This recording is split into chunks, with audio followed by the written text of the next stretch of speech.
강릉 펜션 사고로 중태에 빠졌던 고등학생 7명 가운데 2명이 대화가 가능할 정도로 의식을 회복했습니다. 숨진 학생들의 시신은 서울로 옮겨졌습니다. 경찰은 직접적인 사망 원인이 일산화탄소 중독이라고 잠정 결론지었습니다. 사고가 난 펜션에 설치된 보일러를 자격증도 따지 않은 설치업자가 시공한 정황이 JTBC 취재 결과 드러났습니다. 원가를 줄이려고 면허가 없는 사람을 쓴 걸로 보이는데 전국적으로도 무자격자가 보일러를 잘못 시공하는 사례가 상당수인 것으로 나타났습니다. 정부가 경기도 하남과 남양주, 과천과 인천 계양 등 4곳에 3기 신도시를 짓기로 했습니다. 서울 도심까지 30분 안에 오갈 수 있도록 수도권 광역 급행철도 공사를 조기에 마무리하겠다는 계획이지만 입주 초기에는 교통 대란을 피할 수 없을 거란 우려도 나옵니다. 청와대가 임종석 비서실장 이름으로 전직 특별감찰반 수사관 김태우 씨를 공무상 비밀 누설 혐의로 검찰에 고발했습니다. 자유한국당은 정권 실세 비리 보고를 청와대가 묵살하고 있다며 청와대 민정수석실 관계자 등을 직권 남용 혐의로 고발하기로 했습니다. 김학의 전 차관의 별장 성접대 의혹을 다시 들여다보고 있는 검찰 과거사위 진상조사단이 대검 디지털 포렌식 센터에 문제의 별장 동영상에 대한 화질 개선을 의뢰해서 그 결과를 확보한 것으로 확인됐습니다. 과거 검찰 수사권이 남용됐던 사례를 조사하는 진상조사단의 일부 위원들이 현직 검사들로부터 외압을 받았다고 공개적으로 주장해서 파장이 일고 있습니다. 진상조사단의 총괄팀장을 맡고 있는 김영희 변호사가 오늘 뉴스룸에 출연해서 기자회견을 연 배경을 밝힙니다. 미국의 대북 실무 협상을 이끄는 스티븐 비건 국무부 대북특별대표가 오늘 방한했습니다. 대북 인도 지원이 영향을 받지 않도록 미국 국민의 북한 여행 금지 조치를 다시 검토하겠다고 했습니다. 전주시청 앞 높은 철탑 위에 사람이 있습니다. 한 법인 택시기사가 산악금제 철폐를 주장하며 472일째 고공농성 중인 현장입니다. 오늘 밀착 카메라는 택시기사의 하루를 동행하며 카풀 갈등에 가려진 택시기사들의 임금 구조상 문제를 취재했습니다. 기름 없이 달리는 일상으로 내일을 바꾸는 현대수소 전기차. 예, 시청자 여러분, JTBC 뉴스룸을 시작하겠습니다. 강릉 펜션 사고가 발생한 지 이틀째입니다. 치료를 받고 있는 7명의 학생 중에 2명은 깨어났지만 5명은 아직 온전히 의식을 찾지 못하고 있습니다. 숨진 세 학생들의 시신은 강릉에서 서울로 옮겨졌습니다. 경찰은 혈중 일산화탄소 농도가 치사량을 훨씬 넘었다면서 사망 원인을 가스 중독으로 잠정 결론 내렸습니다. 이를 뒷받침하듯이 오늘 2차례 합동감식에서 보일러를 시험 가동했더니 어긋나 있던 연통에서 상당한 양의 연기가 새어나오는 것이 확인됐습니다. 이 보일러는 자격이 없는 업자가 설치한 것으로 드러나고 있습니다. 먼저 경찰의 수사 진행 상황을 배양진 기자가 보도합니다. 창문 틈 사이로 흰색 연기가 뭉게뭉게 새어나옵니다. 오늘 진행된 2차 현장 감식 모습입니다. 감식반이 2차례 보일러를 시험 가동했는데 많은 연기가 새어나온 겁니다. 어제 1차 합동 감식에선 보일러 몸체와 연통의 이음 부위가 서로 어긋나 있고 실리콘 처리도 돼 있지 않았던 게 확인됐습니다. 경찰은 숨진 대성고 학생들의 사망 원인을 일산화탄소 중독이라고 잠정 결론 내렸습니다. 체내 일산화탄소 농도가 40%가 넘으면 치사량인데 숨진 학생들의 몸에선 최고 63%가 나왔습니다. 이번 사고가 인재였을 가능성이 점점 커지고 있는 겁니다. 사망 원인이 분명해진 만큼 경찰은 유족들의 의견을 존중해 부검을 하지 않기로 했습니다. 경찰은 오늘 사고 현장의 보일러를 떼어내 국과수에 보내기로 했습니다. 보일러에서 얼마나 많은 연기가 새어나왔고 일산화탄소 농도는 어느 정도였는지 등을 확인하는데 이틀 정도가 걸릴 전망입니다. 그 사이 경찰은 펜션 주인 등을 상대로 보일러와 연통 사이의 틈이 벌어진 원인을 밝히는데 수사력을 집중할 계획입니다. JTBC 배양진입니다. 이 학생들은 당초 엊그제 강릉 펜션에 도착했고 그날 오후 4시쯤 숙소에서 나와서 경포호를 구경하고 3시간 뒤에 들어왔던 것으로 확인됐습니다.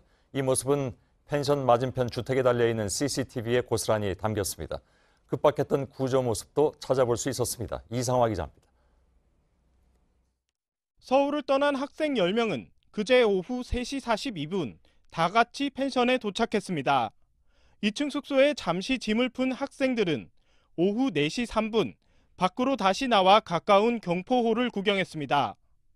약 3시간 뒤 학생들은 택시 3대에 나눠 타고 펜션으로 돌아왔습니다. 어둑해진 저녁 택시에 내려 2층으로 올라가는 모습이 맞은편 주택에 달려있는 CCTV 카메라에 담겼습니다. 먼저 택시에 내린 학생들이 뒤따른 택시에 탄 친구들을 맞이하고 저녁거리로 보이는 상자를 함께 옮기는 모습도 보입니다. 이후 학생들은 오후 9시 5분까지 1층 텐트에서 고기를 구워 먹고 2층 숙소로 올라간 걸로 확인됐습니다. 새벽 3시까지인 펜션 주인이 인기척을 느꼈다고 밝혔습니다. 하지만 다음 날이 밝고도 학생들은 오전 내내 밖으로 나오지 않았습니다. 그러자 오후 1시 12분 펜션 주인의 신고로 구급차들이 줄지어 도착했습니다. 학생들은 모두 의식이 없었고 입에 거품을 물고 있었습니다. 의식이 없는 학생들은 들것에 실려 강릉에 있는 병원들로 옮겨졌습니다. JTBC 이상화입니다. 예, 지금 저희 취재진들은 학생들의 치료가 한창인 강릉 아산병원과 원주 기독병원 그리고 2차 현장 감식이 진행 중인 펜션에 나가 있습니다. 먼저 5명이 치료 중인 강릉 아산병원부터 연결하도록 하겠습니다.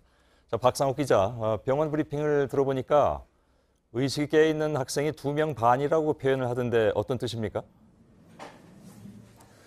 네, 이 권역응급의료센터장의 브리핑 과정에서 나온 말입니다. 2명은 어느 정도 움직일 수 있을 만큼 의식을 회복했고 1명은 목소리를 낼 수 있는 상태지만 아직 몸을 움직이긴 어렵다 보니까 이렇게 표현을 한 겁니다.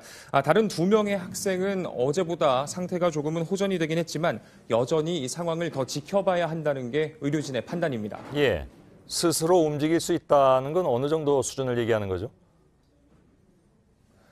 네, 우선 어제부터 의식을 회복을 했었던 1명은 오늘 걸을 수 있을 정도로 상태가 좋아지면서 중환자실에서 일반 병실로 옮겨졌습니다. 또 오늘 추가로 의식을 회복한 1명은 스스로 물을 마실 수 있는 정도라고 의료진은 전했습니다. 다른 1명은 현재 의료진의 말에 일부 반응을 보이고 또 완벽한 문장은 아니지만 목소리를 낼 수 있는 상태입니다. 조금 이동을 해볼 텐데요. 지금 바로 제 뒤에 보이시는 곳이 고압산소치료센터라는 곳입니다. 이곳 시설이 국내에서 가장 좋은 편에 속하기 때문에 의식을 찾았더라도 최소 일주일 정도는 여기서 집중 치료를 받는 게 좋다라고 의료진은 설명을 했습니다. 지금은 학생들이 하루 2차례에 걸쳐 이곳에 들어가 치료를 받고 있는데 상태가 좋아진다면 이 치료 횟수를 하루 1차례로 줄일 수도 있습니다. 예, 그 고압산소 치료실은 이따가 9시 넘어서 잠시 공개되는 것으로 알고 있습니다. 그때 가능하면 다시 연결을 하도록 하겠습니다. 안타깝게 희생된 3명의 학생의 시신은 조금 전에 서울로 옮겨졌다고 들었습니다. 네, 그렇습니다. 이곳 강릉 아산병원 그리고 고려병원에 안치돼 있었던 학생 3명의 시신은 오늘 오후 헬기를 통해 서울로 옮겨졌습니다. 빈소는 학생들의 집, 또 학교와 가까운 이 신촌 세브란스 병원에 마련이 됐는데요. 유가족들은 조용히 가족장으로 치르길 원한다고 이 사고대책본부는 밝혔습니다. 예, 박상욱 기자가 전해드렸습니다. 그리고 말씀드린 대로 희생된 학생들의 가족들이 조용한 가운데 빈소 차리고 싶다고 하셔서 저희들은 서울 세브란스 병원에는 취재진을 보내지 않았습니다. 물론 앞으로도 그렇게 하겠습니다. 이번엔 강릉에서 이송된 학생들이 있는 원주 기독병원입니다. 연지환 기자가 지금 나가 있습니다. 2 학생이 지금 있는 것으로 알고 있는데 어떤 상태입니까? 네, 결론부터 말씀드리면 어제 상황과 크게 달라지진 않았습니다. 제 뒤로 보이는 이 권역응급센터 건물 옥상에는 학생들이 어제 이송될 때 타고 왔던 헬기가 내릴 수 있는 착륙장이 있습니다. 이송된 학생들은 엘리베이터를 이용해 이곳 1층으로 내려와 간단한 치료를 받고 고압산소 치료실로 돌입했습니다. 어제까지만 해도 이 입구로 가족분들과 관계 직원분들이 분주하게 드나들던 모습을 볼 수 있었습니다. 강릉 아산병원에서는 반 정도가 의식을 회복한 반면 이곳에서는 2명 모두 아직 의식이 돌아오지 않고 있습니다. 어제 저녁부터는 3층에 있는 외상 중환자실에서 저체온 치료를 받고 있습니다. 24시간 동안 체온이 낮은 상태를 유지한 상황에서 느린 속도로 체온을 올려가면서 의식의 변화를 지켜보는 건데 학생들의 정확한 상황은 이번 주말쯤 판단할 수 있을 것으로 보입니다. 예. 어제하고 큰 차이가 없다고 하니까 굉장히 좀 걱정이 크실 것 같습니다. 가족들도. 혹시 직접 만나 뵀습니까? 예, 저희 취재진은 오늘 새벽 이곳에서 치료를 받고 있는 한 학생의 아버지를 만나 대화를 나눌 수 있었습니다. 아버지는 여행 가는 자신의 아들에게 스마트폰만 하지 말고 서울에서 경험할 수 없는 많은 것들을 하고 와라라고 당부했다고 말씀하셨는데요. 지금은 의식이 돌아와서 엄마 아빠를 알아봐줬으면 좋겠다고 전하셨습니다. 현재 가족들은 오전과 오후 30분씩 면회가 허락돼 아이들의 얼굴을 보고 상태를 확인했습니다. 나머지 시간은 외상중환자실 앞에서 하염없이 기다리거나 관계당국이 마련해준 숙소에 잠시 머물면서 휴식을 취하기도 했습니다. 예. 연지환 기자가 원덕 기독교 병원에서 전해드렸습니다. 자, 부모님들은 지금 병원에서 학생들이 온전히 깨어나기만을 기다리고 있습니다. 끼니도 거르고 뜬 눈으로 밤을 새우다가 중환자실 면회 시간만 되면 달려가는 모습이었습니다. 이상엽 기자. 사고 당일 아버지는 아들에게 안부 문자를 보냈습니다. 답장은 오지 않았습니다. 대수롭지 않게 생각했습니다.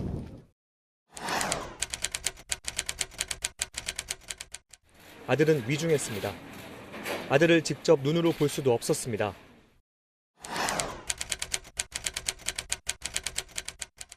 축구를 좋아하는 평범한 문과생. 이번 수능 성적이 좋지 않아 걱정하던 아들. 힘내라며 허락한 여행이라 아버지 마음이 더 찢어집니다. 사고 하루 뒤 아들이 의식을 찾았다는 소식을 들은 다른 아버지. 천국과 지옥을 오간 아버지는 다리에 힘이 풀립니다. 사망자 명단이 잘못돼 아들 이름이 올라 있었던 겁니다. 정신을 차린 아들은 친구들 안부부터 먼저 물었습니다.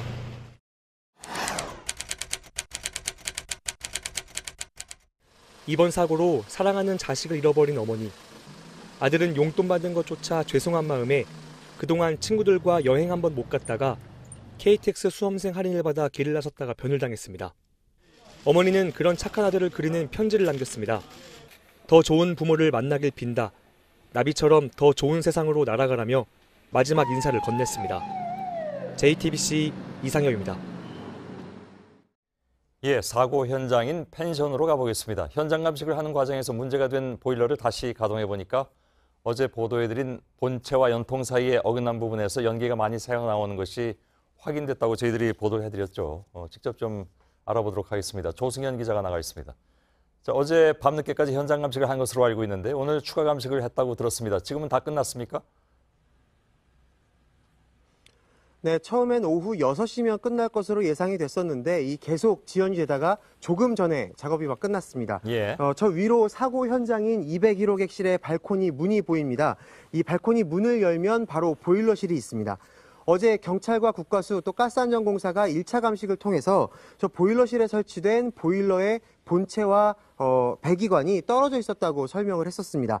이 부분을 보다 정밀하게 들여다보기 위해서 오늘 2차 감식을 벌였습니다. 이 보일러를 실제로 가동을 시켜봤더니 본체와 연통이 어긋난 틈새로 다량의 연기가 새 나오는 것이 확인됐습니다. 연기는 여기 밖에서도 보일 정도였는데요. 경찰은 새 나온 배기가스의 성분이 일산화탄소가 맞는지 또 사고 당시 얼마나 오랜 시간 동안 가스가 새 나왔는지 등을 수사하고 있습니다. 아울러 보일러 작동에 이상이 없었는지 여부 등을 파악하기 위해서 조금 전에 보일러를 떼어서 국과수로 보냈습니다. 예, 조금 전에 화면에서도 방 안으로 가스가 이렇게 나오는 모습을 저희들이 볼 수가 있었는데 그래서 이제 경찰이 어느 정도 이 사고 원인에 대해서는 결론을 내린 것 같긴 합니다. 중간 수사 결과를 발표했다고요? 그렇습니다. 이 수사본부가 차려진 강릉경찰서에서 오늘 오후 3시에 중간 수사 결과 브리핑이 있었습니다. 먼저 숨진 학생 3명의 사인은 일산화탄소 중독으로 확인됐습니다. 이 숨진 학생들은 2층 거실에 쓰러져 있었던 4명 중에 2명, 그리고 복층 거실에 있던 4명 중 1명이었습니다. 방 안에 있던 2명은 생존을 했는데 발견 당시에 방문이 닫혀 있었기 때문에 배기가스에 그나마 덜 노출된 것으로 보입니다. 또 숨진 학생들의 몸에선 각각 48에서 63%의 일산화탄소 농도가 검출됐습니다.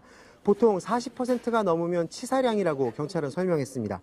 다른 의문점들에 대해서는 아직 수사가 진행되고 있다면서 말을 아꼈습니다. 한편 201호 객실에서 이 사고가 나기 전에 가장 마지막으로 손님이 묵은 시점은 약 열흘 전, 그러니까 지난 8일경으로 알려졌습니다. 이 마지막 투숙객이 어떤 이상을 느꼈었는지 등에 대해서 경찰은 역시 수사하고 있다고 밝혔습니다. 예, 알았습니다. 조승현 기자였습니다. 이렇게 사고 원인은 보일러에서 새어나온 가스 때문인 것으로 좁혀지고 있는데 JTBC 취재 결과 이 펜션에 설치된 가스 보일러를 무자격 설치업자가 시공한 정황이 드러났습니다. 오선민 기자입니다. 사고가 난 펜션의 가스보일러에 보험 증서가 있는지 찾아봤습니다. 건설업 면허가 있어서 협회에 등록돼 있어야 되는데 등록돼 있는 사람은 아니에요. 시공하면 우리 전부 다 보험 증권을 다 끊기 때문에 제가 전부 다 조사를 해봤는데 제가 증권 끊은 것도 없고요. 가스보일러 전문 설비 자격을 갖추면 두 협회 중 한 곳에 가입하게 됩니다. 협회를 통해 가스보일러 보험 증서가 발급되기 때문입니다.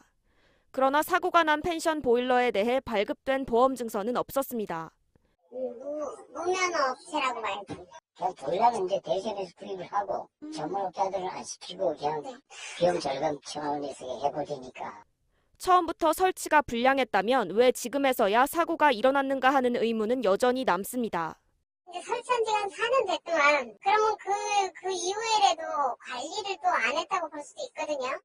경찰은 설치업자의 자격 여부와 함께 펜션 주인의 관리에 문제가 없었는지 여부도 함께 수사하고 있다고 밝혔습니다. JTBC 오선민입니다.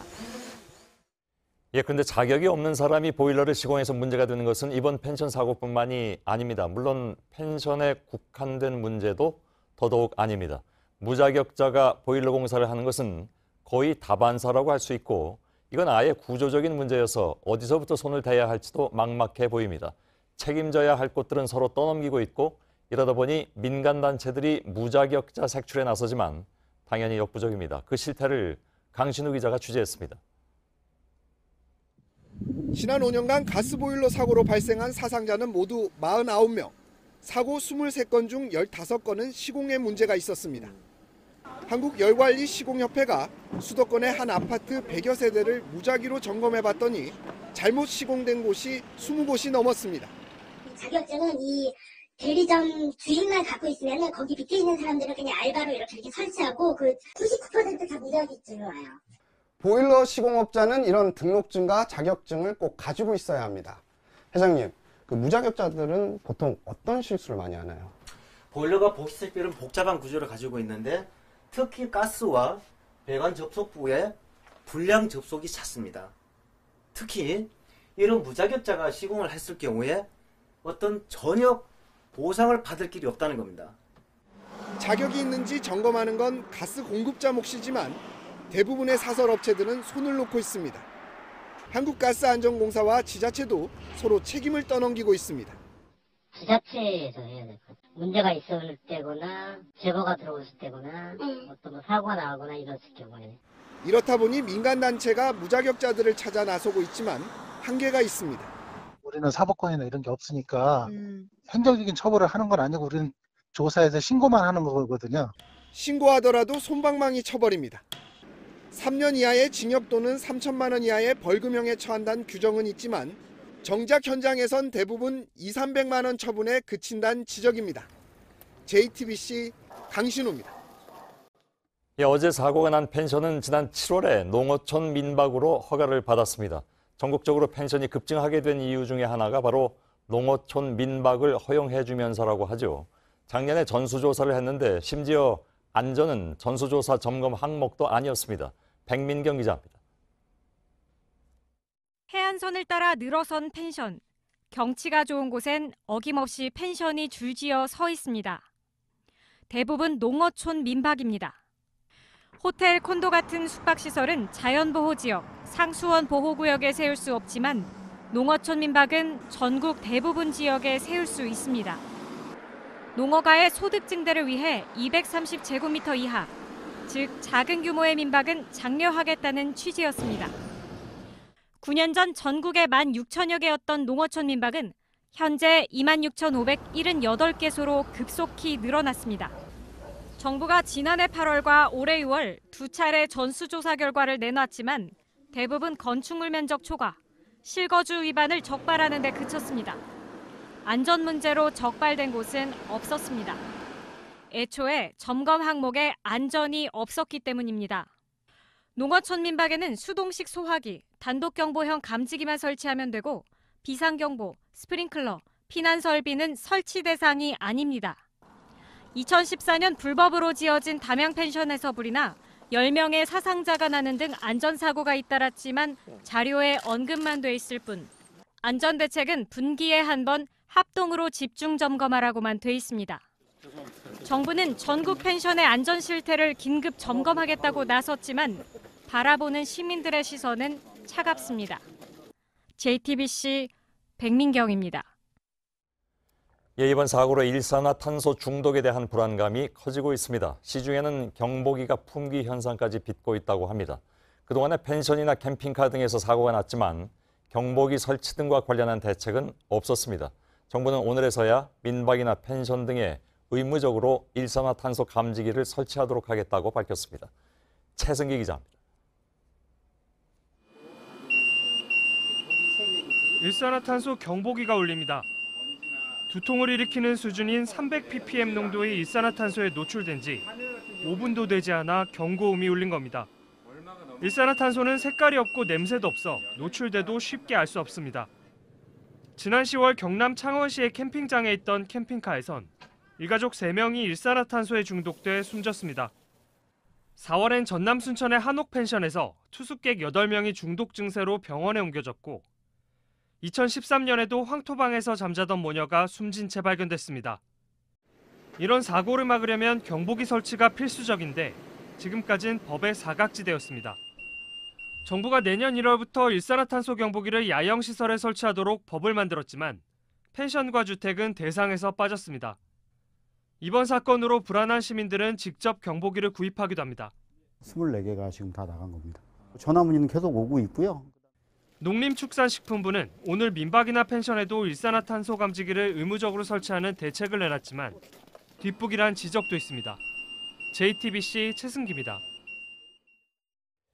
예, 정부가 수도권 3기 신도시 건설 지역을 오늘 확정해서 발표했습니다. 경기도 남양주, 하남, 과천, 그리고 인천 계양 등 4군데입니다.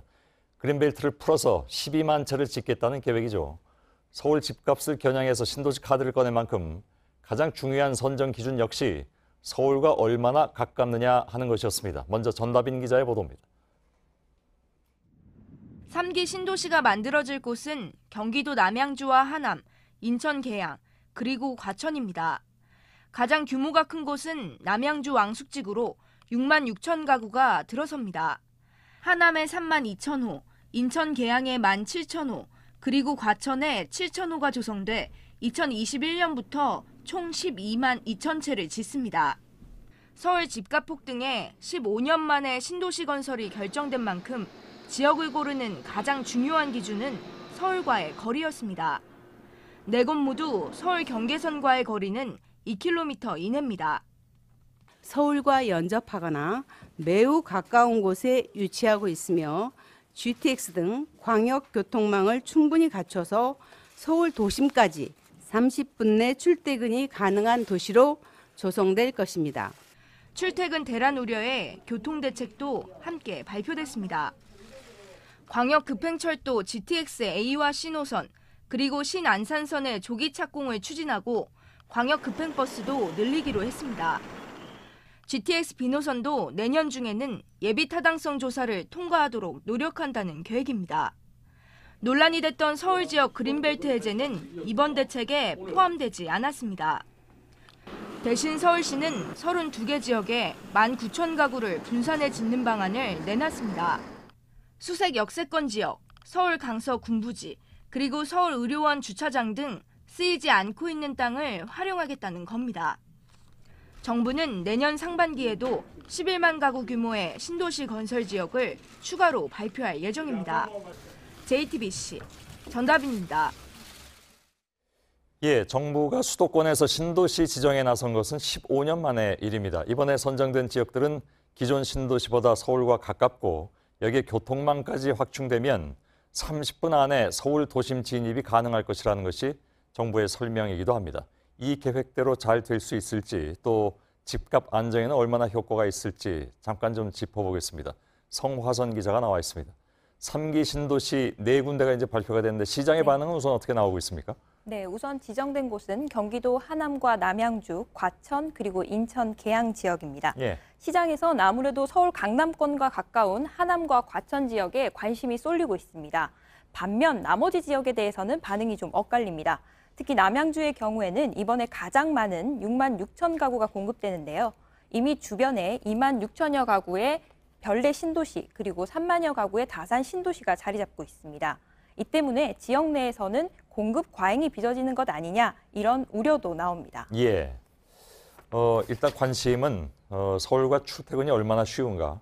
그러니까 이제 교통 문제가 될 것 같은데 정부가 내놓은 교통 대책으로 이른바 이제 이 들어설 경우에 출근 지옥을 막을 수 있을 것인가 하는 거잖아요. 어떻게 봐야 될까요? 네, 정부도 이번에 대책을 발표하면서 이 교통망 확충 계획을 굉장히 강조했습니다. 예. 그중에 핵심이 바로 GTX입니다. GTX는 지하 40m 구간을 최대 시속 180km로 달리는 광역 급행열차를 말합니다. 이 GTX를 타면 남양주에서 서울역까지 15분이면 도착할 수 있습니다.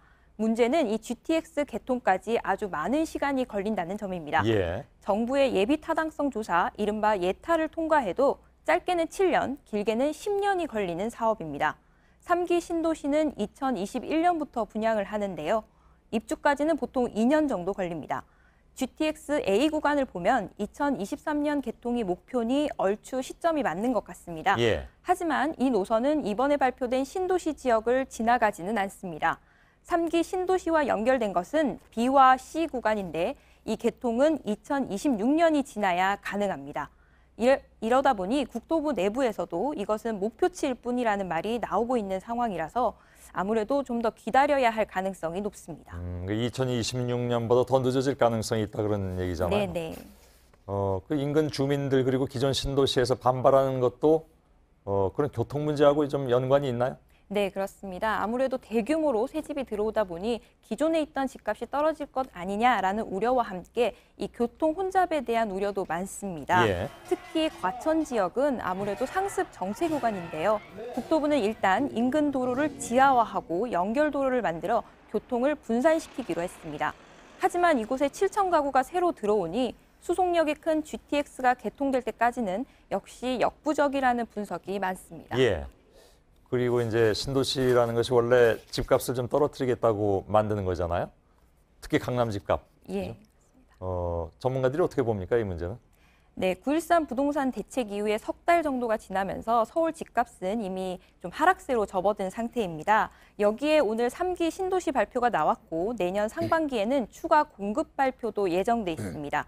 이 때문에 당분간은 시장이 안정기 혹은 조정기를 거치지 않겠느냐는 게 대부분 전문가들의 의견입니다. 예, 알겠습니다. 성화선 기자였습니다. 오늘 청와대가 전직 특감반원인 김태우 씨를 공무상 비밀 누설 혐의로 검찰에 고발했습니다. 그리고 반대로 자유한국당은 청와대 민정수석실에 대한 고발을 예고하고 나서면서 맞불을 놨습니다. 한국당은 검찰과 경찰뿐만이 아니라 언론인 출신들로 구성된 진상조사단을 가동하면서 말 그대로 총력전을 펴고 있습니다. 먼저 정종문 기자의 보도를 보시고 청와대도 연결하겠습니다. 한국당은 오늘 오후 의원총회에서 청와대 전직 특별감찰반원인 김태우 씨의 보고서 목록을 공개했습니다. 정권 실세의 비리 보고를 청와대가 묵살하고 불법 사찰까지 한 증거라고 제시한 겁니다. 이 리스트만 보면 민간인 사찰을 마구잡이로 했던 것으로 보여집니다. 이 부분에 대해서 저는 청와대가 이제 답을 해야 될 때라고 생각을 합니다. 정책 수립을 위한 기초자료 수집이라는 청와대의 해명은 모순이라고도 했습니다.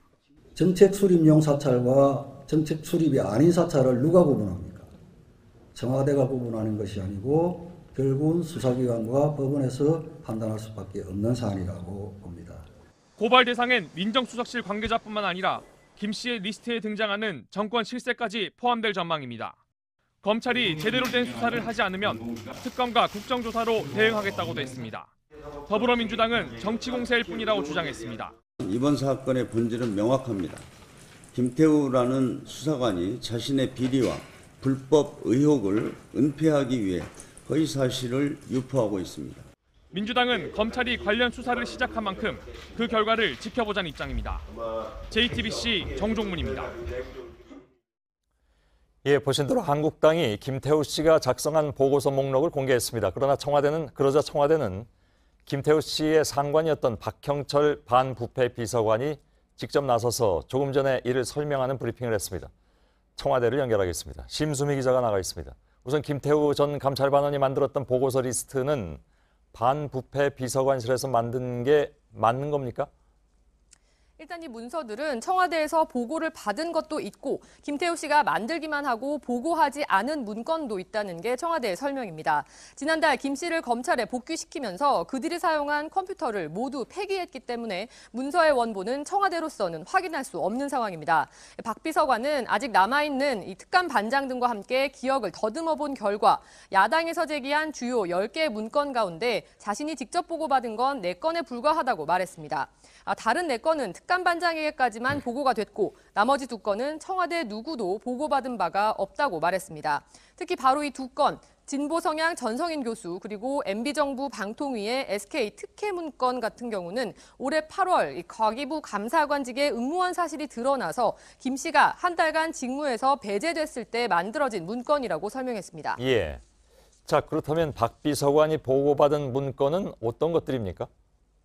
네, 방통위 상임위원과 김현미 장관의 갈등 문건, 또 우윤근 금품수수 동향 문건, 고건 전 총리 장남의 비트코인 사업 문건, 박근혜 친분 사업가의 공공기관 예산 수령 문건입니다. 모두 적법한 반부패실 업무 범위 안에 포함된다고 설명했는데요. 우선 부처 간 갈등설의 경우 언론이나 소위 증권과 찌라시 등으로 유포될 경우 그 책임이 누구에게 있는지 인사권자가 파악하기 쉽도록 그 동향을 파악해야 한다고 설명했습니다. 또 공공기관 예산을 누군가 부정하게 수령하는 게 맞는지 실제 확인할 필요가 있어서 과기부 감사관실에 관련 정보를 이첩했다고도 말했습니다. 예. 나머지 2건은 앞서 예전에 설명했던 대로 우윤근 인사검증 또 비트코인 관련 대책 마련을 위해서 정보를 수집했다는 게 박 비서관의 설명입니다. 예. 자, 한국당이라든가 현재 야권 정치인들 그리고 언론사 이름이 담긴 목록도 있던데 어떤 내용인지 좀 전해주시죠. 네, 박 비서관은 김 씨가 전 정부에서 하던 대로 이런 보고서들을 써서 올리자 특감 반장이 우리 정부는 이전 정부와 다르니 이런 첩보를 수집하지 말라고 했고 김 씨가 더 이상 1년간은 이런 류의 보고서를 쓰지 않았다고 설명했습니다. 또 올해 7월과 8월에 만들었던 이 조선일보 취재 동향 보고 문건에 대해서는 김 씨가 과기부 감사관 자리에 지원한 뒤에 마음이 떠 있어서 일을 열심히 안 하던 시기라면서 역시 언론 사찰의 소지가 있으니 하지 말라고 특감반장이 주의를 줬고 폐기했다 이렇게 말했습니다. 하지만 특감반 업무 범위에 대한 의혹 제기, 그러니까 다시 말해서 민간인 사찰 또 정치적 사찰 논란은 야당 중심으로 계속 이어질 가능성이 있습니다. 예. 자, 이게 지금 검찰로 넘어갔는데 결과가 언제쯤 나올까요? 중앙지검은 일단 감찰을 담당하는 형사 일부에 사건을 배당했습니다. 하지만 당장 수사에 착수하지는 않을 것으로 보입니다. 빠르게 처리할 경우 자칫 정권에 찍혔다는 이 김태우 씨의 주장이 설득력을 얻을 수 있기 때문입니다. 또 대검에서 골프 접대 등 김 씨의 비위에 대한 감찰이 진행 중인 만큼 해당 결과를 지켜보면서 신중하게 접근할 걸로 예상됩니다. 예, 알겠습니다. 심수미 기자였습니다. 4년 전 김학의 전 법무부 차관의 이른바 별장 성접대 의혹에 대해서 당시 검찰은 관련 동영상 속의 인물의 정체를 알 수 없다고 결론을 내렸죠. 이 때문에 김 전 차관도 무혐의 처분을 받았습니다. 그런데 이 사건을 다시 보고 있는 검찰 과거사위 진상조사단이 별장 동영상을 대검찰청 디지털 포렌식 센터에 맡겨서 화질을 개선한 것으로 확인됐습니다. 동영상 속의 남성의 정체가 이젠 밝혀지게 될지 주목됩니다. 임지수 기자의 보도입니다. 김학의 전 차관이 건설업자 윤모 씨로부터 성접대를 받았다는 의혹이 처음 제기된 건 2013년입니다. 당시 검찰은 성접대 동영상을 확보했고 윤 씨 역시 동영상 속 인물이 김 전 차관이라고 지목했습니다. 윤 씨가 촬영자는 자신이 아니지만 영상이 찍힌 곳은 자신의 별장이며 영상 속 남성은 김 전 차관으로 생각한다고 검찰에 진술했던 겁니다. 하지만 검찰은 영상 속 남성을 특정할 수 없다고 결론 내리며 김 전 차관에 대해 무혐의 처분을 내렸습니다. 이듬해인 2014년, 이번에는 김 전 차관에게 성관계를 강요받았고 동영상 속 여성이 자신이라고 주장하는 A씨가 직접 김 전 차관을 고소했습니다. 하지만 당시 검찰은 해당 사건을 불기소하며 불상의 남성에게 안겨 춤을 추는 여성이 찍혔지만 얼굴을 알아볼 수 없다고 결론 내렸습니다. 당시 수사팀 검사들은 최근 과거사위 진상조사단에 해당 영상 속 남성을 김 전 차관이라고 판단했다는 취지의 진술을 한 것으로 파악됐습니다. A씨 진술의 신빙성이 떨어져 김 전 차관에게 무혐의 처분을 내릴 수밖에 없었다는 겁니다. 이에 진상조사단은 최근 대검 디지털 포렌식 센터를 통해 해당 영상의 화질을 개선한 것으로 확인됐습니다. 개선된 영상을 토대로 등장인물이 누구인지, 영상이 찍힌 별장 내부 구조가 어떤지 재분석에 나선 겁니다. 이를 통해 당시 수사팀을 다시 불러 김 전 차관을 불상의 남성으로 결론짓고 불기소한 배경도 확인하겠다는 입장입니다. 조사단은 김 전 차관 이외에도 다수의 법조계 인사들이 윤 씨로부터 접대를 받은 정황을 포착하고 조사를 확대해 나갈 방침입니다. JTBC 임지수입니다. 예, 형제 복지원 사건, 고 장자연 씨 사건, 김학의 전 법무부 차관의 별장 성접대 의혹 사건. 과거 검찰 수사를 놓고 과연 제대로 수사를 한 건지 논란이 됐던 사건들입니다. 진상규명을 위해서 출범한 것이 바로 대검 과거사 진상조사단이었죠. 변호사와 교수 등을 중심으로 해서 팀을 구성하고 외부에는 구성원도 공개하지 않았습니다. 그런데 조사단원 일부가 오늘 공개적으로 모습을 드러내고 조사 과정에서 검사들의 외압이 있었다고 주장했습니다. 이들은 법무부와 대검 그리고 과거사위원회에 조사의 독립을 보장하고 기간도 연장해달라고 촉구했습니다. 이지혜 기자입니다. 외압을 행사하고 있다고 조사 단원들 중 일부가 심각하게 느끼고 있습니다. 대검 과거사 진상조사단 총괄팀장인 김영희 변호사는 오늘 일부 조사단원의 공동 명의로 단원들이 전현직 검사의 외압을 받고 있다고 주장했습니다. 특히 일부 사건의 경우에는 조사단을 상대로 민형사 조치를 운운한 것에 대해서 압박을 느끼고 그러면서 이런 외압은 총장에 대한 항명이라고 했습니다. 검찰총장에 대한 항명이고 검찰 개혁을 원하는 국민적 기대에 대한 배반이라고 이어서 문무일 총장의 단호한 조치를 요구했습니다. 조사단에 따르면 일부 사건은 보고서 작성을 중단하는 일까지 벌어졌다고 합니다. 또 조사단 활동을 보고받는 법무부 과거사위원회의 위원들 역시 비협조적이었다고 주장했습니다. 김학의 전 법무부 차관의 성접대 의혹 사건에 대해 조사단이 기간을 늘려달라고 요청하자 위원회 일부 위원이 사표를 내겠다고 했다는 겁니다.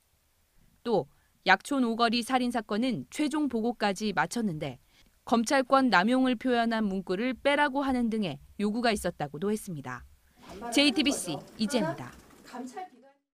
예, 오늘 기자회견을 한 김영희 변호사가 지금 제 옆에 나와 계십니다. 대검 과거사 진상조사단은 단장은 따로 없습니다. 그리고 6개 팀별로 이제 활동을 하는데 오늘 나와주신 그리고 기자회견을 직접 한 김영희 변호사는 총괄팀장 역할을 맡고 있기도 합니다.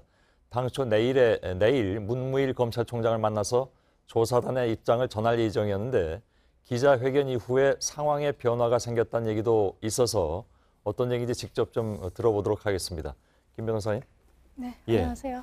예, 검찰이 조사 활동을 하는데 좀 뭐랄까요 불편했던 점이 있었을까요? 왜 그랬을까요?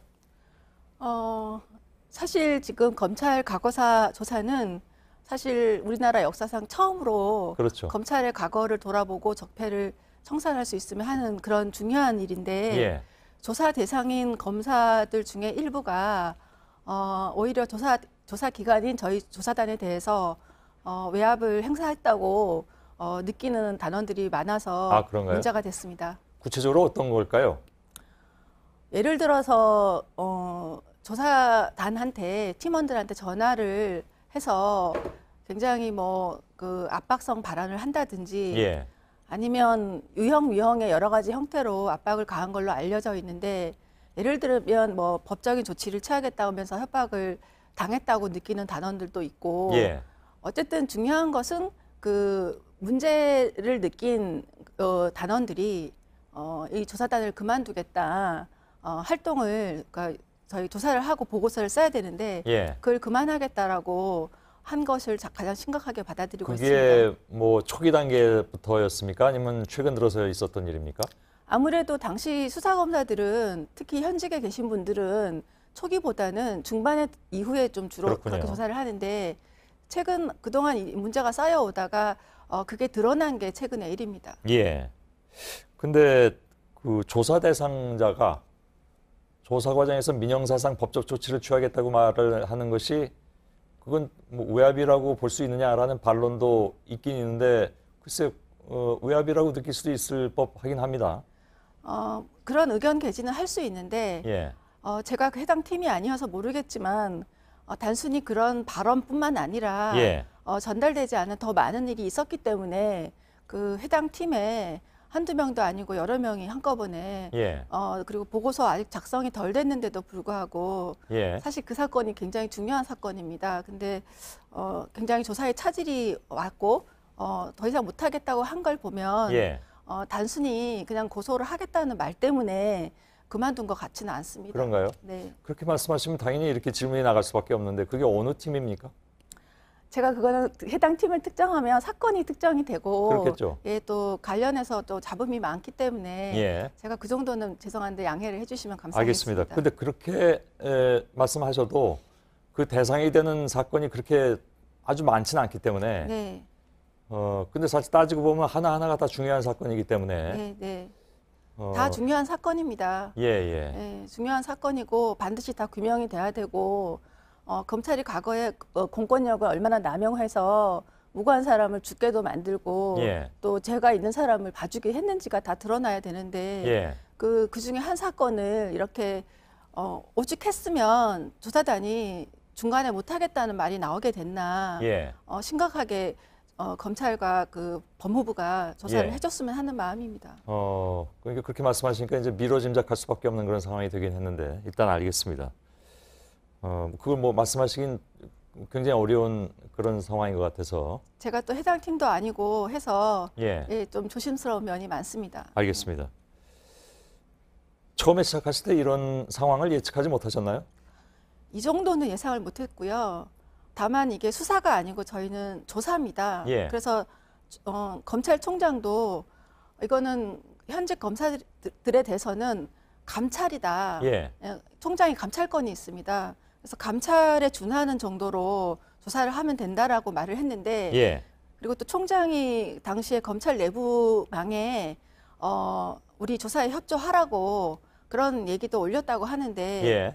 오히려 저는 협조에 응할 사람이 있겠는가 하는 의문은 들었습니다. 예. 이게 강제성이 없는데 총장부터가 협조해달라는 말 정도로 과연 검사들이 자기의 잘못을 낱낱이 밝힐 것인가 예. 기대하기 어렵다라는 한계는 처음부터 느끼고 있었지만 이번 일은 그중에서도 가장 심각한 일이다 이렇게 받아들이고 있습니다. 알겠습니다. 기한을 연장해달라고 요청하셨잖아요. 특별히 어떤 사건들 때문에 기한 연장을 요청하시는 겁니까? 우선 위원회가 조사 기한을 12월 말까지로 결정한 날이 12월 5일 정도인데 예. 그 뒤에 비로소 기록을 넘겨봤고 또 본조사 결정이 난 사건들이 김학의 사건이라든지 예. 또 몰래변론 같이 그런 사건들이 있는데 예를 들어서 김학의 사건 같은 경우에도 기록도 굉장히 방대하고 예. 조사에 어떤 국민적 관심사도 높은데 그런 사건들은 너무 한 달이면 한 달밖에 시간을 안 줬습니다. 예. 그래서 너무 부족하고 다른 사건에 비해서도 형평성이 떨어진다, 문제가 있다 이렇게 예. 저희가 봐서 조사 기한을 연장해달라고 여러 차례 얘기를 했는데 위원회가 받아들이지 않아서 오늘 기자회견을 했습니다. 그렇습니까? 알겠습니다. 한 가지 새로운 상황에 대한 질문입니다. 아까 제가 처음에 시작할 때 말씀드렸는데 문무일 검찰총장을 내일 만나기로 하셨다고 그게 취소됐잖아요. 네. 새로운 상황이 생겨서 그렇다고 제가 말씀을 드렸는데 저도 잘 모릅니다. 어떤 상황 때문입니까?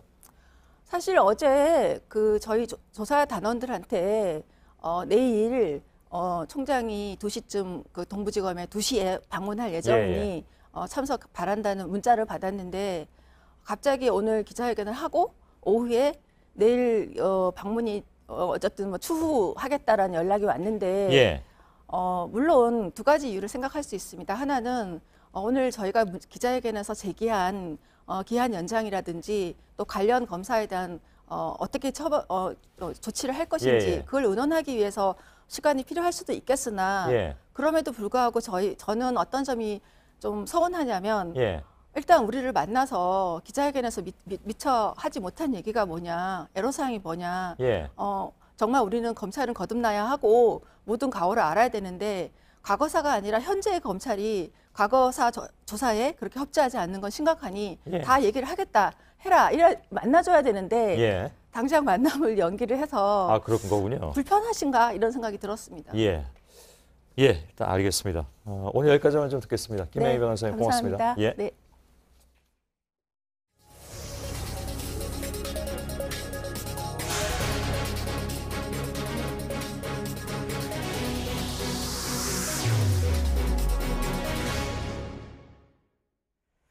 네, 미국은 지난해 9월 1일부터 자국민들이 북한 여행을 하지 못하도록 엄격히 금지하고 있습니다.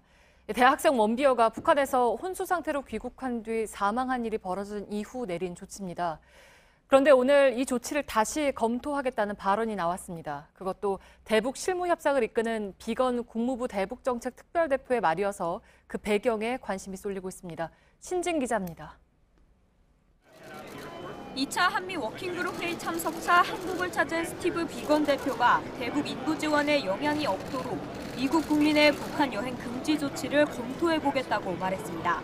Upon my return to Washington, D.C. next week, I've been directed by Secretary of State Pompeo to review United States policy on humanitarian assistance provided to the DPRK by private and religious American organizations.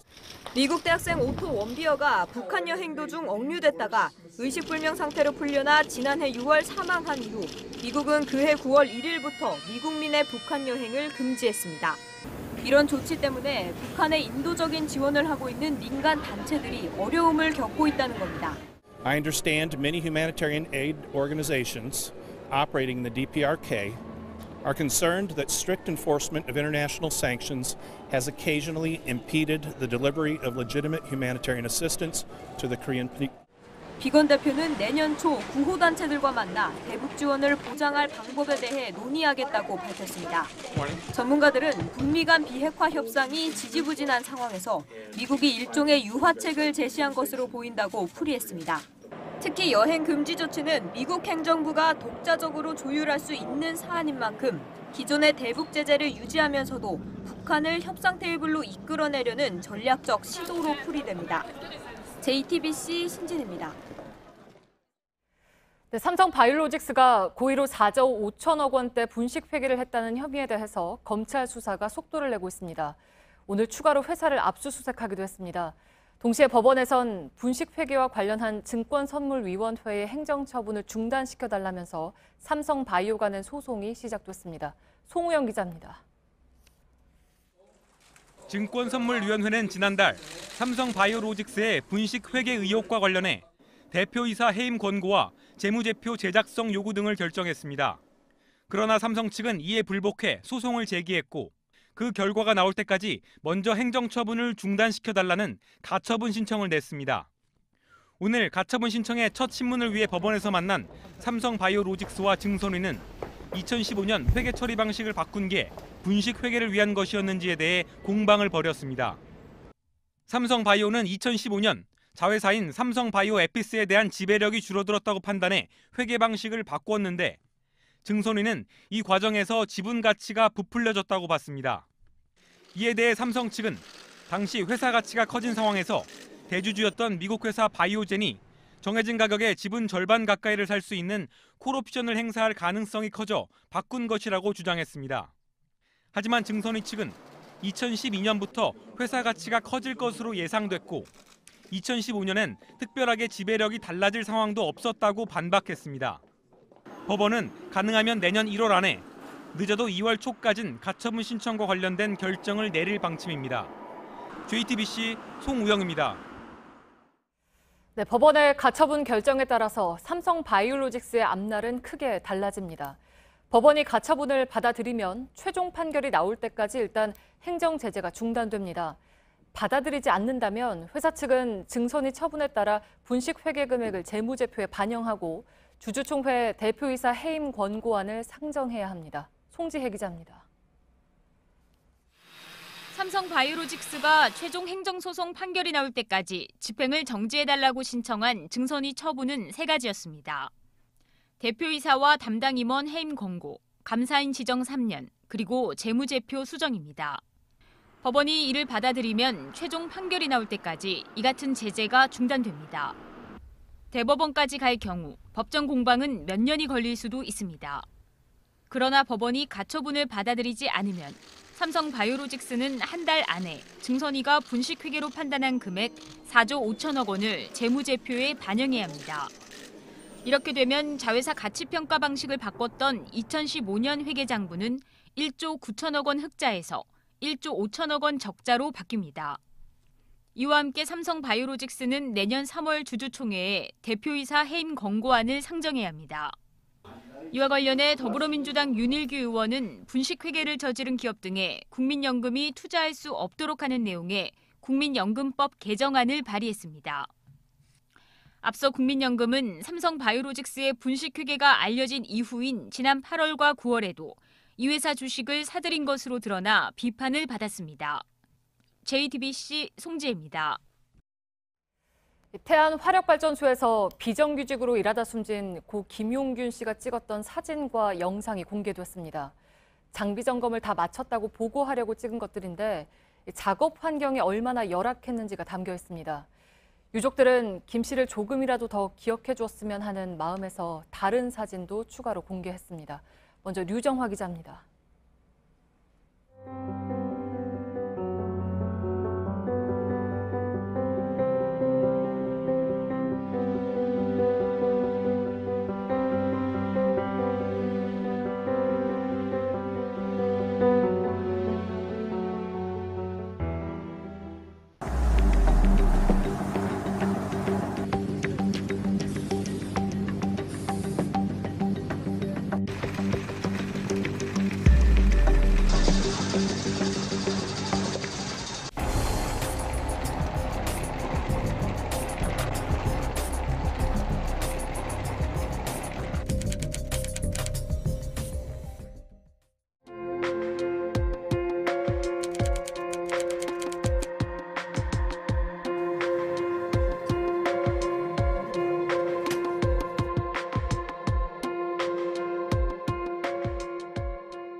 다시는 다른 부모가 나와 같은 일을 정말로 겪지 않길 바랍니다.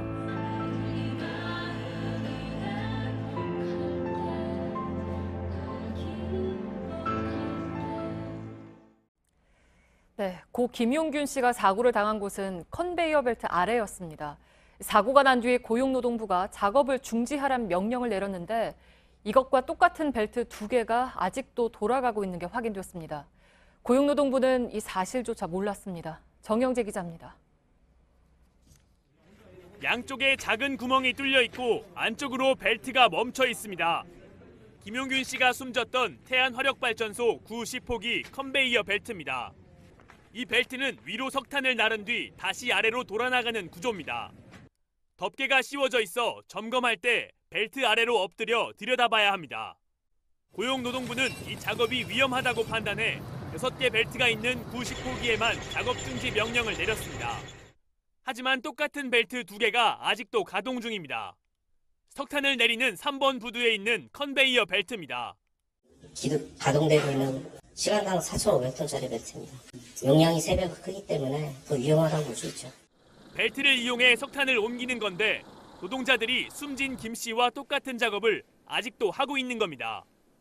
하지만 특별감독 중인 고용노동부는 이 벨트의 존재를 알지 못했습니다. 고용노동부는 같은 벨트라고 해서 모두 작업 중지 명령을 내리는 건 아니라며 현장을 확인하겠다고 밝혔습니다. 시민대책위는 나머지 1호기부터 8호기의 벨트도 위험하다며 전면 작업 중지를 주장했습니다. JTBC 정영재입니다. 서울 목동 열병합발전소의 굴뚝 위에서 파인텍 노동자들이 농성을 하고 있습니다. 403일째입니다. 오늘은 과거에 고공농성을 했던 노동자들이 꼭대기로 선물을 보내기도 했습니다. 그동안 국내에서 가장 길었던 고공농성은 역시 파인텍 노동자들이 했던 408일입니다. 이 기록을 넘길 때까지, 그러니까 닷새 안에 사측이 해법을 내놓지 않으면 전국적인 투쟁에 나서겠다고 했습니다. 이혜원 기자입니다. 75m 높이의 굴뚝 위를 향해 노란 상자에 담긴 과일이 올라갑니다. 정리해고 등을 철회하라고 요구하며 파인텍 노동자 2명이 굴뚝에 올라간 지 403일째입니다. 과거 크레인과 송전탑 등 전국 곳곳에서 고공농성을 했던 노동자들이 함께 모여 사태 해결을 촉구했습니다. 힘내라! 힘내라! 함께 싸운다! 함께 싸운다! 이들이 응원 깃발을 올려보내려 할 땐 경찰이 제지해 몸싸움이 벌어지기도 했습니다. 문을 여세요! 문을 열려고요! 단지 깃발 하나 전하겠다는 겁니다! 농성 노동자들은 지난 10일부터 무기한 단식 투쟁도 하고 있습니다. 403일째 굴뚝 도공에 올라가 있는 박준호, 홍기탁 두 동지 몸무게 50kg 밖에 되지 않습니다. 정신적으로 되게 힘들어져 있는 상태입니다. 지금까지 가장 길었던 고공농성은 지난 2015년 역시 파인텍 노동자가 기록한 408일입니다. 파인텍 노동자들은 이번 농성이 당시 기록을 넘을 때까지 문제가 해결되지 않으면 투쟁을 전국으로 확대하겠다고 밝혔습니다. JTBC 이혜원입니다. 너무 맞아서 죽을 것 같았다는 심석희 선수, 머리를 잡고 던졌다고 한 변천사 선수, 쇼트트랙 선수들의 충격적인 고백이 이어졌죠. 사람들은 이런 폭력을 은폐한 쇼트트랙 내부의 협박과 통제 시스템에도 분노했습니다. 백수진 기자입니다. 머리를 잡고 저희를 이제 세게 집어 던진다든지. 2006년 올림픽 금메달리스트 변천사는 아직 14년 전 기억을 지우지 못했습니다. 이거를 말하면 너네 앞으로 어디를 가든 끝까지 쫓아가서 너네 망치게 할 거다. 너무 맞아서 죽을 것 같다는 생각이 들어 선수촌을 뛰쳐나왔었는데 평창올림픽 직전 대표팀을 이탈하면서 심석희가 했던 말과 똑같습니다. 심석희는 맞고 나서 휴대폰을 수시로 검사당해 외부에 알리지 못했다고 얘기했습니다. 폭력은 그렇게 은폐되면서 반복됐습니다. 쇼트트랙에선 가끔씩 폭행 사건들이 외부에 알려지며 공분을 샀지만 그때뿐이었습니다. 2년 전 문체부는 폭력 가해자에게 무조건 1년 이상의 자격 정지를 내리도록 했지만 징계 기간이 끝나면 가해자들은 되돌아올 수 있습니다. 또 심석희를 때린 조재범 전 코치가 전명규 전 빙상연맹 부회장에게 맞았다고 옥중 편지에 쓰는 등 폭력은 대물림되기도 했습니다. 폭력이 만든 상처, 그리고 공포는 여전히 쇼트트랙 안에 남아 있습니다. 다음에는 이런 폭력이 다시 일어나선 안 된다며 목소리를 낸 두 선수의 용기에 세상이 귀 기울여야 하는 이유입니다. JTBC 백수진입니다. 중미에서 새로 발견된 양서류에 트럼프 미국 대통령의 이름을 붙이는 게 추진되고 있습니다. 처음 발견한 과학자와 친환경 기업의 대표가 데르모피스 도널드 트럼피라고 이름 짓겠다고 했습니다. 앞을 보지 못하고 모래 속에 파묻혀 사는 습성이 닮았다는 겁니다. 백종훈 기자입니다. 영국 BBC는 중미 파나마에서 새로운 종이 발견됐다고 보도했습니다. 발이 퇴화된 길이 10cm의 양서류 무종목입니다. 눈이 없어 앞을 보지 못합니다. 낙엽이나 모래에 몸을 파묻고 생활합니다. 과학자와 환경단체는 이 생물의 이름을 지을 권리를 경매했습니다. 후원금 마련을 위해 최초 발견자가 경매에 붙인 것입니다. 한 친환경업체 대표는 우리 돈 2,800만 원을 내고 이 양서류의 종명을 데르모피스 도널드 트럼피로 지었습니다. 업체 대표 벨은 이 생물은 앞을 보지 못한다며 기후변화 위험을 제대로 보지 못하는 트럼프 대통령과 닮았다고 말했습니다. 생물 분류 전문가인 장익원 이화여대 교수는 정치 요소가 반영된 종명을 짓는 것은 이례적이지만 불가능하진 않다고 밝혔습니다. 해당 생물이 최초 발견된 종이라는 게 학계에서 확인되고 학술지에 등재되면 종명은 최종 확정됩니다. 앞서 머리 부분에 노란색 털이 있는 신종 나방에 네오팔파 도널드 트럼피라는 이름이 붙기도 했습니다. JTBC 백종훈입니다. 노란 조끼 시위가 한 달 넘게 이어진 프랑스에서 이번엔 경찰들이 파란 조끼 시위를 예고했습니다. 힘들어서 못하겠다는 겁니다. 시위와 테러가 계속되면서 혹사당하고 있는데 정부가 제대로 보상해주지 않는다고 했습니다. 프랑스 정부는 한 사람당 38만 원 정도의 상여금을 주겠다고 했지만 쉽게 가라앉지 않을 것 같습니다. 어환희 기자입니다.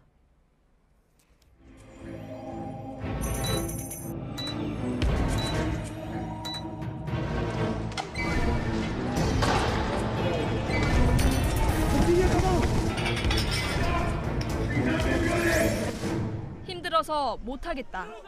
프랑스 경찰들 사이에서 불만의 목소리가 터졌습니다. 연이은 긴급 상황 때문에 근무 시간이 연장되는 등 혹사를 당하고 있는데 정당한 처우를 못 받고 있다는 겁니다. 알리앙스 등 경찰 노조는 조합원들에게 태업을 촉구했습니다. 경찰 내부 단체인 분노한 경찰들 측은 20일 저녁 파리 샹젤리제 거리에서 시위를 열겠다고 밝혔습니다. 소셜미디어 호소문엔 푸른 경광 등 올해 경찰관 35명 자살 등 문구에 해시태그가 붙었습니다. 급기야 마크롱 정부가 시위 대응에 나선 경찰에 1인당 300유로, 우리 돈 38만 원의 상여금을 주겠다고 제안했습니다. 경찰 노조 측은 우리는 팔려고 내놓은 상품이 아니다면서 그런 상여금으로는 경찰의 위기를 해결할 수 없다고 반발했습니다. 그러면서 3년 전 파리 연쇄 테러 등 최근 몇 년간 쌓인 수천 시간의 무보수 연장 근무에 대한 합당한 보상을 촉구했습니다. JTBC 어환입니다. 음주운전 사망 사고 등에 대한 처벌을 강화하는 이른바 윤창호법이 시행된 첫날인 어제 50대 남성이 첫 대상자가 됐습니다. 이 남성은 어제 저녁 8시쯤 면허 취소 수준의 상태로 인천시 중구의 한 도로를 지나다 횡단보도를 건너던 60대 여성을 치어 숨지게 한 혐의를 받고 있습니다. 경찰은 해당 남성에 대해서 구속영장을 신청했습니다. 이른바 땅콩 회항 사건으로 정신적인 손해를 입었다며 소송을 낸 박창진 전 사무장에 대해서 대한항공이 2천만 원을 배상하란 판결이 나왔습니다. 서울 서부지방법원은 조현아 전 대한항공 부사장도 위자료로 3천만 원을 줘야 하지만 이미 공탁금 1억 원을 냈다며 조 전 부사장에 대한 손해배상 청구는 받아들이지 않았습니다. 법원은 박 전 사무장이 강등 처분을 무효로 해달라며 제기한 소송에 대해서도 부당한 처분이 아니라며 기각했고 박 전 사무장 측은 항소하겠다고 했습니다. 앞으로는 소비자가 미처 찾아가지 않은 보험금을 신청하기가 쉬워집니다. 금융당국은 이런 숨은 보험금을 안내해주는 내 보험 찾아줌 사이트에서 보험금 신청까지 한 번에 할 수 있도록 링크를 연결하겠다고 밝혔습니다. 오늘 자정부터 바로 적용됩니다. 현재 숨은 보험금은 9조 8천억 원 규모입니다. 국내에서 암 중에 사망자 수가 가장 많은 폐암이 국가암 검진 대상에 포함됩니다. 보건복지부는 내년 7월부터 만 54세에서 74세 이하 남녀 가운데 30년 동안 하루에 한 갑 이상 담배를 피운 흡연자는 2년마다 한 번씩 국가 폐암 검진을 받을 수 있다고 밝혔습니다.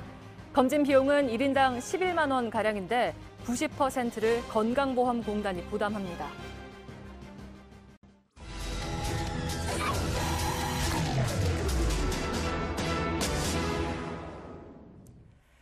네, 카풀에 반대하는 택시업계가 내일 하루 대규모 파업에 들어갑니다.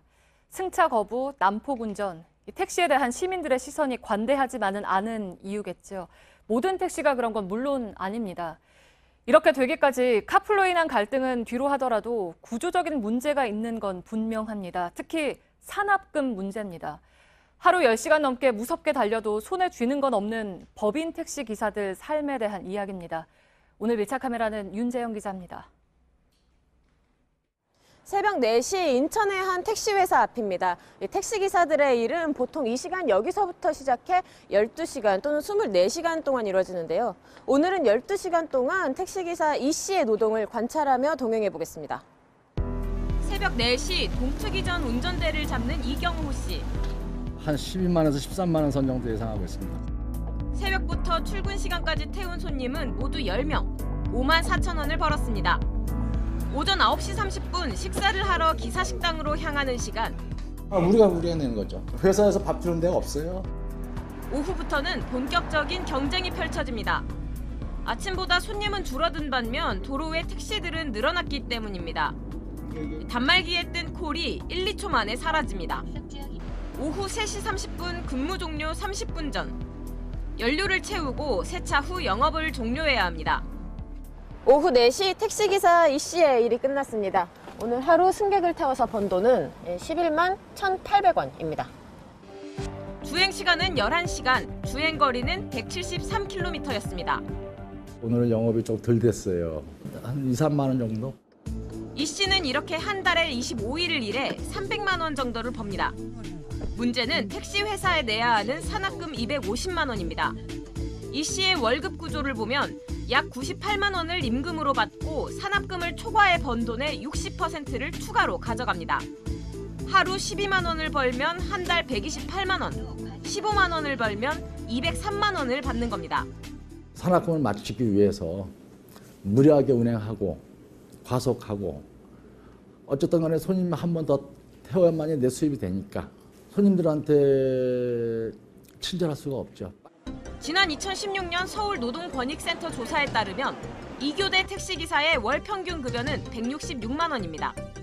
참 화장실도 어떨 때는 얼굴에 열이 날 정도로 그렇게 참아야 할 경우에 있어 그 산업금 채워야 되니까 보통 한 9시간 정도 해야 산업금이 거의 채워져요. 운수사업법과 국토교통부 훈령에 따르면 택시는 산업금제가 아닌 월급제를 택해야 하지만 대부분 지켜지지 않고 있습니다. 전주에선 산업금제 폐지를 주장하는 택시기사 김재주 씨가 472일째 고공농성 중입니다. 장시간 노동의 이제 그 폐허가 되는 거고 결국은 산업금제가 현대판 노예제도라고 볼 수가 있죠. 김 씨의 농성이 이어지면서 전주의 일부 택시 회사들은 산업금제를 폐지하고 월급제를 적용했습니다. 벌면 벌는데도 마음이 빼네. 사고 날 이유도 없을 것 같고. 하지만 일부 기사들은 산업금제 폐지를 반대하기도 합니다. 일부 신용불량자가 있는데 월급제로 하게 되면 통장에 그 돈이 들어가서 그게 압류에 나간다. 근데 산업금제는 일단은 돈이 내 호주머니로 들어오는 거잖아요. 일각에선 기사들의 도덕적 해이 등의 문제를 우려합니다. 완전 월급제를 시행을 한다. 그럼 사업주의 경영 상태가 되냐는 거죠. 그럼 이건 어떻게 보면 정부의 지원 없이는 힘든 부분인데. 이 때문에 산업금 폐지와 함께 보완책을 마련해야 한다는 지적이 나옵니다. 적극적으로 손님을 태울 요인은 없지 않습니까? 관계배치라든가 성과급적인 그게 어느 정도 가미된 이런 새로운 형태의 어떤 그게 필요할 겁니다. 내일은 택시업계가 10만 명 규모의 카풀 반대 집회를 예고하고 있습니다. 내막엔 산학금 등 택시기사 열악한 근로환경 문제가 있습니다. 이제 조금씩 나오는 개선 시도들을 정부가 이번만큼은 섬세하게 조정해야 합니다. 밀착 카메라 윤재영입니다.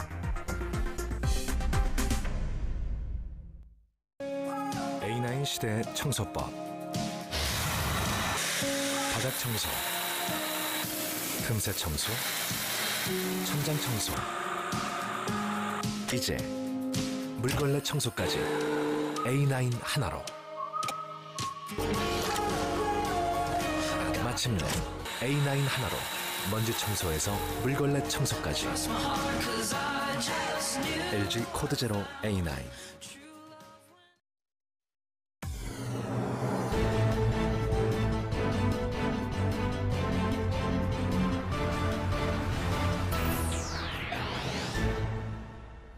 예, 뉴스룸의 앵커 브리핑을 시작하겠습니다. 29살 취업준비생 선아의 이야기, 어른들을 위한 그림책의 주인공입니다. 그는 매일같이 이력서를 쓰고 낙방하고 편의점에서 아르바이트를 하며 삶을 꾸려나가는 청년입니다. 그림을 그리고 글을 쓴 문인혜 작가 역시 선아와 비슷한 나이라고 하니까 선아는 누군가의 딸이고 누군가의 누이이며 누군가의 친구 혹은 우리 자신을 상징하고 있습니다.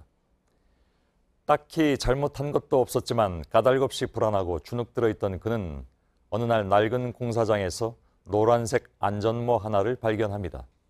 그리고는 왜 그랬을까? 무심결에 모자를 집어 머리에 쓴 청년은 중얼거립니다.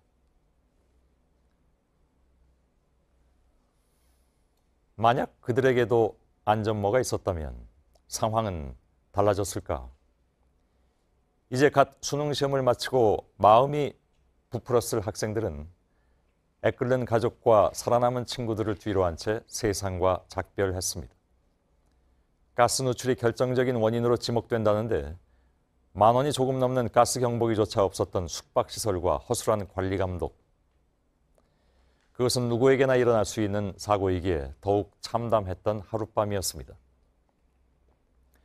첫 직장에 취업한 부푼 마음으로 새 양복을 입고 뽐을 냈던 청년에게도 세상은 안전모를 허락하지 않았습니다. 두려움에서 벗어나기 위해서 스스로 마련한 손전등과 무어라 말을 덧붙이기 어려운 그 컵라면. 그들 역시 그림책 속 주인공 선아처럼 살아남고 싶다는 말을 수없이 되뇌지 않았을까. 선아는 다음 날 아침 다시 안전모를 쓰고 거리에 나섭니다. 횡단보도의 신호를 기다리고 수많은 인파 사이를 가로지릅니다. 그리고 어느 순간 시선을 돌려보면 저마다의 머리 위에 얹어진 노란 빛의 안전모. 오늘의 앵커 브리핑이었습니다.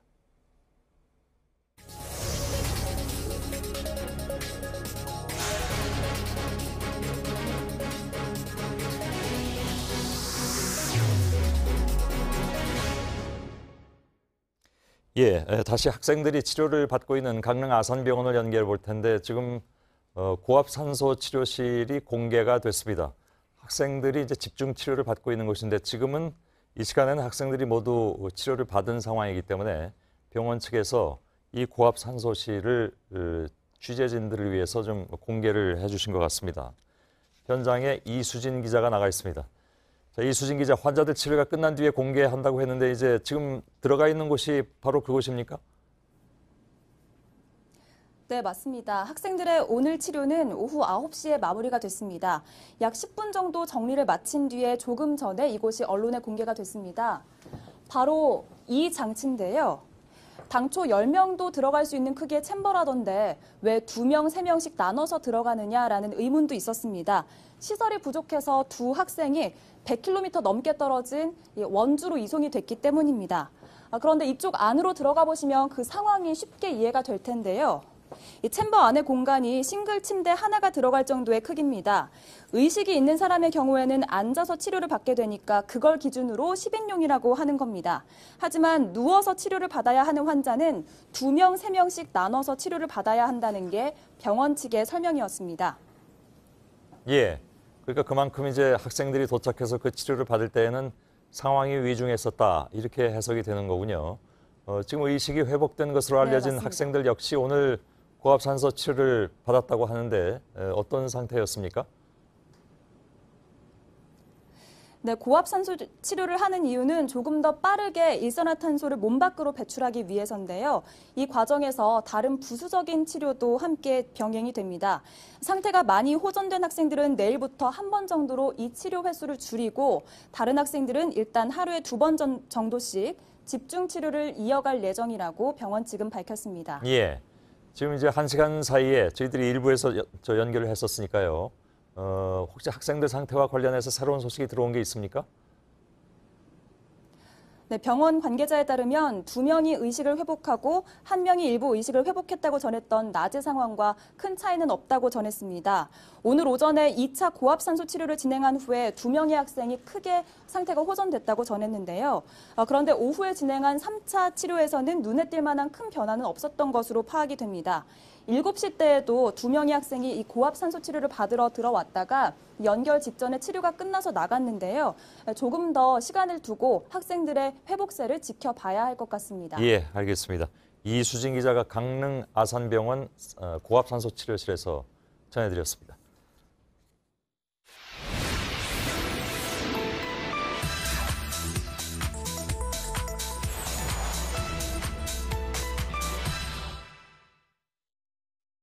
단 한 차례도 당직 변경으로 인해서 위원장직을 또 뭐 내려놓으라든지 또 사퇴했다든지 이랬던 사례가 전혀 없어요.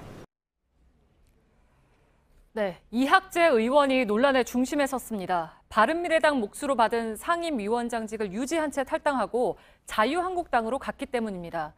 위원장직을 반납하라는 요구가 거세자 이 의원은 전례가 전혀 없다는 근거를 내세우면서 거부 의사를 밝혔습니다. 하지만 팩트체크 결과는 달랐습니다. 오대영 기자, 이 주장 자체를 사실로 보기가 어렵죠? 네, 결론은 그렇습니다. 그에 앞서서 이 사안이 왜 중요한지를 먼저 설명을 드리겠습니다. 네. 사진 두 장을 보겠습니다. 왼쪽 사진은 2016년 국정감사 때입니다. 새누리당의 위원장을 맡았던 5개 상임위에서 하루 동안 국감이 아예 열리지 못했습니다. 새누리당이 전면 보이콧을 선언했기 때문입니다. 그리고 오른쪽 이달 초 기획재정위원회입니다. 바른미래당, 민주평화당, 정의당이 예산부수 법안을 반대했습니다. 하지만 민주당 소속 위원장이 질서유지권을 발동해서 처리했습니다. 야3당은 여야 합의 없는 졸속이라고 반발했습니다. 네, 그러니까 상임위원장이 국회 운영에 있어서 절대적인 권한을 가지고 있다라는 거잖아요. 그렇습니다. 일하는 국회냐 아니냐를 결정짓는 아주 중요한 열쇠를 쥐었다 해도 과언이 아닙니다. 네. 의사 진행과 법안 처리, 예산 결산안 심사 등에서 결정적인 역할을 합니다. 그래서 누가 맡는지 어느 당 소속인지가 국민에게 큰 영향을 줄 수밖에 없습니다. 네, 그러면 본론으로 돌아가서 이 의원은 사퇴한 전례가 전혀 없다고 했는데 사례가 여러 있다면서요? 네, 최근 20년간의 사례를 전수조사했습니다. 네. 3건의 사례가 있습니다. 1998년 한나라당을 탈당한 김종호 의원, 그리고 2015년 새정치연합을 나간 박기춘 의원, 2016년 새누리당을 떠난 진영 의원이 당적이 바뀌면서 위원장직을 내려놨습니다. 네, 지금 뭐 정치권에서는 2부 자리 놓고 가라, 자유한국당 복당 선물이냐 뭐 이런 얘기까지 나오고 있잖아요. 네. 그러면 이 의원처럼 사퇴하지 않은 사례도 있습니까? 숫자상으로는 사퇴하지 않은 경우가 더 많긴 합니다. 네. 1998년 이래로 당 몫으로 배분된 상임위원장을 맡았다가 탈당한 경우가 모두 21건입니다. 사퇴는 3건에 그쳤고 18건은 자리를 그대로 유지했습니다.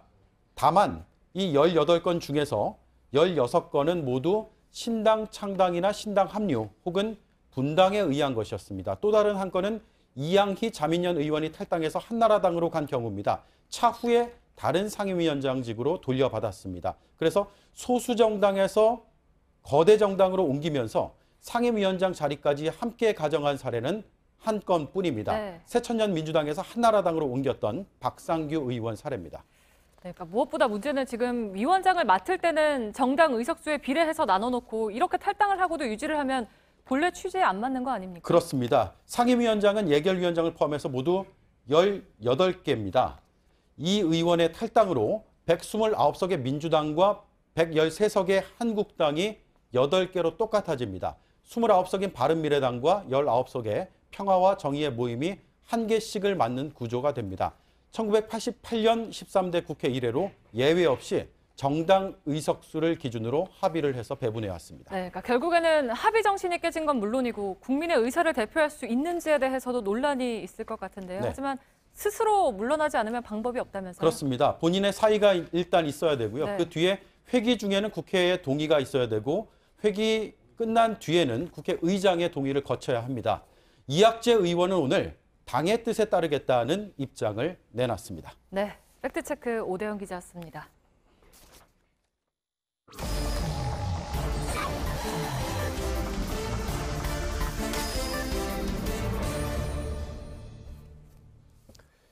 예, 비하인드 뉴스를 시작하겠습니다. 박성태 기자가 나와 있습니다. 자, 시작할까요? 예. 오늘 저쪽 사건 현장도 연결하고 병원도 연결하고 하느라고 시간이 조금 늦어져서 알아서 2개를 가지고 나오셨군요. 예, 2개만 준비했습니다. 시작할까요? 첫 번째 키워드는 10월 14일 동아닷컴으로 잡았습니다.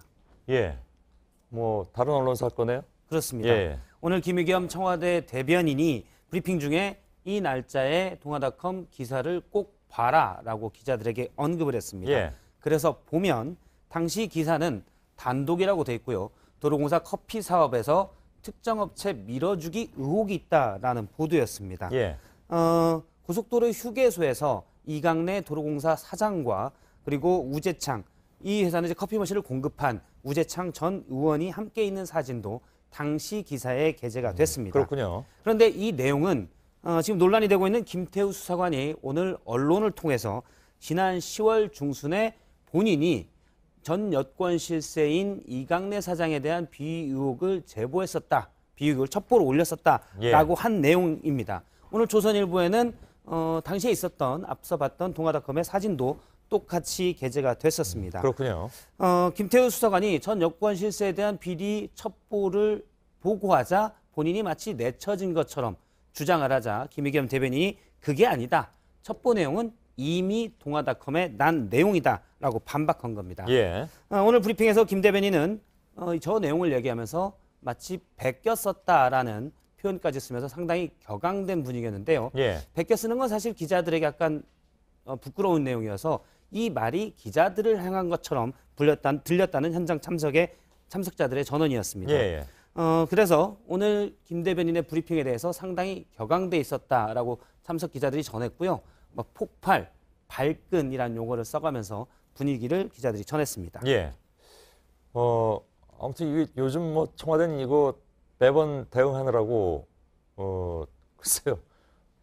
어떻게 봐야 될지 모르겠습니다. 이런 상황. 근데 김태우 수사관 문제 특히 뭐 요즘은 강경 대응으로 나서는 모양입니다. 그렇습니다. 지난 주말에는 미꾸라지라는 표현까지 나왔었고요. 강경 대응이 계속되자 민주평화당의 박지원 의원은 청와대가 너무 강경하게 대응하면서 김태우 수사관을 영웅으로 키워주고 있다라고 비판까지 한 바가 있습니다. 예. 일부 언론에서도 청와대가 부적절하게 대응하고 있다라고 지적을 하자 김의겸 대변인이 오늘 브리핑에서 전적으로 동의한다. 예. 하지만 이제 언론이 힘이 세기 때문에 본인이 좀 더 강하게 대응했던 것인데 앞으로는 내가 아닌 박형철 반부패 비서관이 대응할 것이다 라고 얘기를 한 바 있습니다. 실제로 그렇게 한 것 같더군요, 오늘. 예, 오늘 저녁에 박형철 반부패 비서관이 브리핑을 했는데요. 예. 발끈하진 않고 목이 매면서 좀 단호하게 대응을 했었습니다.